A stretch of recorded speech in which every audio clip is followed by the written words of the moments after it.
And let's have a look back, shall we, at how this race unfolded. A wonderful show at the front of the grid by the band before we got everything underway. A thumbs up to the fans from Norby and some good discussions on the grid between the teams and drivers for what the day held for them. Loads of fans covering the buildings, but unfortunately the sight they would see would be Stefan Faast's truck being towed away from the grid after electrical issues and down into the pit lane. The race got underway. Norbert Kish, as he said, didn't get the best of starts, but he kept holding off Jochen Hahn all the way.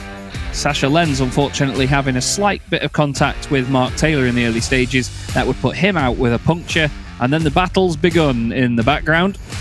It was definitely a great race for the Chrome battles as well. Mark Taylor and René Reinert both getting penalties for different things as the race went on. Stefan Faast made it back out onto the circuit for a single lap, but then saved the truck and brought it back in, while Steffi Halm tried her best to get ahead of Antonio Albacete before the race was done.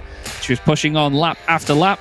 Antonio said himself that he pushed a little bit hard in the early stages and wasn't quite sure what he'd have towards the end. And we saw a great move from Bradley Smith on Jonathan Andre, but great respect from Jonathan to give the room at the end of the race. Norbert Kish takes the win, Jochen Hahn in second place, Antonio Albacete third, and it's a win in the Chrome class for Mark Taylor over Clemens Hecker and Luke Garrett, who I'm sure will both be happy to get their hands on those wonderful trophies here at Misano.